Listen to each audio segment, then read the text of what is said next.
Metamorfosis de la Iglesia. Este es un estudio sistemático del libro de los Hechos. Hoy vamos a ver el estudio número 7, lo que es la esencia de la vida de la Iglesia.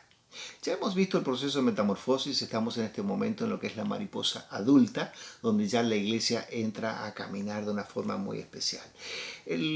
La misión del libro de los Hechos está basada en Hechos 1:8, cuando dice: pero recibiréis poder cuando haya venido sobre vosotros el Espíritu Santo y me seréis testigos en Jerusalén, en toda Judea, Samaria y hasta lo último de la tierra.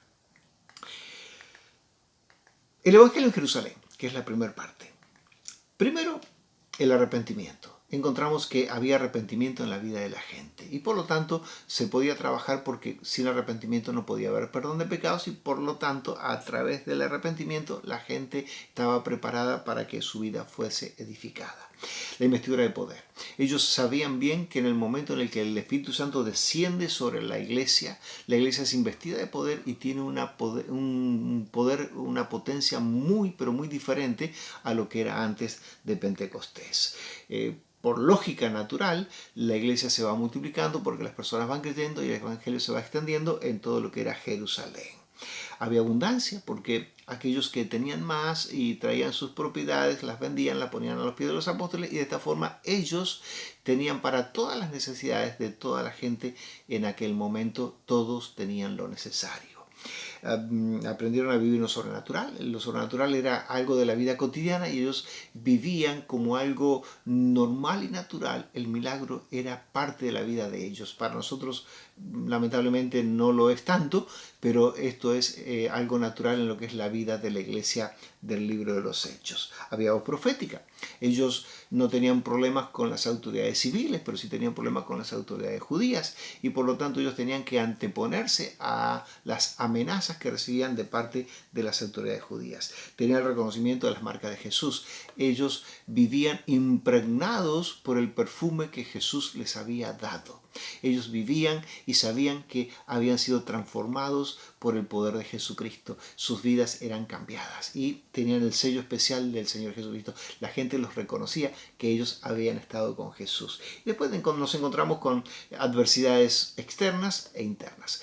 Encontramos las internas por un lado y las externas por el otro, que son adversidades que al fin y al cabo hacen que el Evangelio empiece a tener sus problemas tanto de adentro como de afuera. Las adversidades externas. En primer lugar, la burla. La burla es el bullying. El bullying que nosotros conocemos hoy en día y que tanto problema nos trae en tantos momentos. La burla es algo subjetivo, es algo que no es fácil de ser juzgado, y por lo tanto esto depende de muchas veces de las perspectivas con las que se diga o se hagan, y a veces hasta de las intenciones que se tengan. Y dice Hechos 2:15, porque estos no están ebrios como vosotros suponéis, puesto que es la hora tercera del día. El apóstol Pedro se para y les dice a aquellos que se estaban burlando.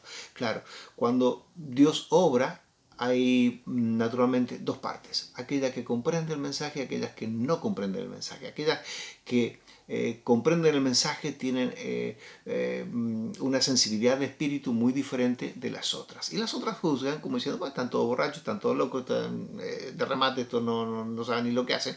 Pero cuando las personas conocen y son sensibles al poder del Espíritu Santo, sus vidas son cambiadas. La burla por un lado, y después por el otro lado la persecución que tenía la misma iglesia. Había una autoridad, había una confrontación frontal de parte de las autoridades judías con ellos, pero no podían hacer demasiado porque tenían al pueblo en contra. Mientras nosotros hablamos, bueno, las cosas están tranquilas, no es tanto. Cuando nosotros actuamos, las cosas empiezan a cambiar. Cuando tomamos la investidura de poder y actuamos bajo el poder del Espíritu Santo, ahí Satanás tiembla. Y cuando Dios empezó a obrar en la vida de la comunidad, ahí ya los judíos, las autoridades judías, ya no podían soportar el tema. Y por lo tanto empiezan con sus amenazas. Dice Hechos 4:18 al 20. Y llamándolos, les intimaron que en ninguna manera hablasen ni enseñasen en el nombre de Jesús. Mas Pedro y Juan respondieron diciéndoles: juzgad si es justo delante de Dios obedecer a vosotros antes que a Dios. Porque no podemos dejar de decir lo que hemos visto y lo que hemos oído. Eso no se puede tapar. Esto era todo a consecuencia del paralítico en el capítulo 3 en el templo de Jerusalén, en la Puerta de la Hermosa. Ellos habían visto, y era notorio en toda la ciudad, en todo el pueblo, en toda Jerusalén, que ese paralítico que estaba sentado para pedir limosna, de repente pasan Pedro y Juan, se levanta en el nombre de Jesús y entra a alabar a Dios saltando en el lugar donde ellos lo veían pedir limosna. Entonces esto alborota la ciudad y ellos no pueden soportar estas cosas porque Dios ya estaba obrando.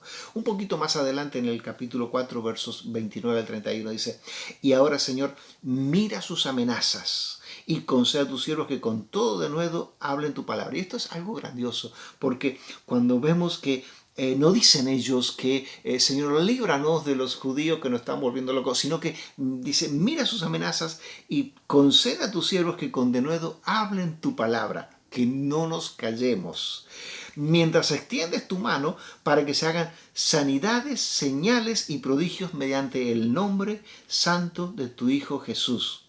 Cuando hubieron orado, el lugar donde estaban congregados tembló. Y todos fueron llenos del Espíritu Santo y hablaban con denuedo la palabra de Dios. Esto es lo que ellos hacían. Ellos pedían fuerza, fortaleza para poder soportar esos momentos y no para que fueran sacados de ellos. Hechos 5, 28 y 29 siguen un poquito en la misma tónica. Dice, ¿no os mandamos estrictamente que no enseñasen en ese nombre? Y ahora habéis llenado a Jerusalén de vuestra doctrina y queréis echar sobre nosotros la sangre de ese hombre. Y es Jesús. Respondiendo Pedro y los apóstoles dijeron, es necesario obedecer a Dios antes que a los hombres.